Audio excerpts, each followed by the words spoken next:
So hello dear student, কেমন আছো? I hope প্রত্যেকে ভীষণ ভালো আছো। সময় দূরত্ব কার্য চ্যাপ্টারের একটা অঙ্ক স্ক্রিনের উপর দেখা যাচ্ছে, তাই না? সো অঙ্কটা আমরা প্রথমে পড়বো, বুঝবো, তারপর অঙ্কটা প্র্যাকটিস করব। কি বলেছে দেখো। সোমনাথ সকাল 8:45 বাড়ি থেকে বের হয়। 6.14 কিমি দূরে কর্মস্থলে পৌঁছান 9:10। সোমনাথ ঘন্টায় কত কিমি গতিতে যাত্রা শুরু করে? দেখো, তাহলে যেতে কতটা সময় লেগেছে? 8:45 সে যাত্রা শুরু করলো, আর পৌঁছালো কটায়? 9:10। তাহলে টোটাল টাইমটা কতটা লেগেছে? দেখো, টাইম লেগেছে এদিকে 8:45 থেকে 9টা বাজতে 15 মিনিট সময় এদিকটায়, আর এদিকে 9:10 মানে আর 10 মিনিট এদিকটায় লেগেছে। তো আলটিমেট কত লাগলো? 25 মিনিট। ওকে, এবার টোটাল ডিস্টেন্সটা কতটা, কতটা টোটাল দূরত্ব? দেখো, দূরত্ব সিম্পলি দিয়ে রেখেছে কতটা, 6.14 কিমি। ওকে, 6.14 কিমি মানে কি?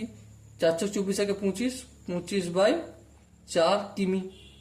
এবার দেখো, যেহেতু গতিবেগ বের করবো, তাও আবার ঘন্টায়, সেই জন্য মিনিটটাকে ঘন্টায় কনভার্ট করব। তাহলে কি এসে দাঁড়াবে? 25/60 আওয়ার্স ঘন্টায় কনভার্ট করে নিলাম। ওকে, এবার দেখো 25/60 আওয়ার্স এই টাইমে কতটা ডিস্টেন্স যায়?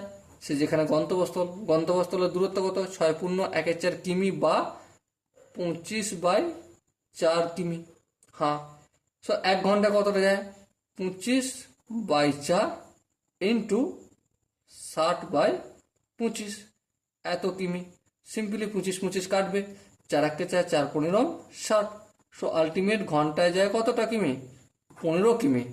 সো মাই ডিয়ার ওয়াটসন, এখানে যে 4টে অপশন আছে, এই 4টে অপশনের মধ্যে কোন অপশনটা ঠিক হবে? অবভিয়াসলি অপশন এ 15 কিমি আছে, অপশন বি 12 কিমি আছে, অপশন সি আছে 9 কিমি, অপশন ডি আছে 7 কিমি। তার মধ্যে সঠিক অপশন হবে option A. Okay, I hope প্রত্যেকের অঙ্কটা বোঝা গেছে। যদি কোনো জায়গায় কনফিউশন থাকে বা ডাউট থাকে, তার জন্য কমেন্ট বক্স খোলা রইল। ওকে, সো দেখা হচ্ছে পরবর্তী সেশনে। ততক্ষণ পর্যন্ত ভালো থেকো, সুস্থ থাকো এবং জয় হিন্দ।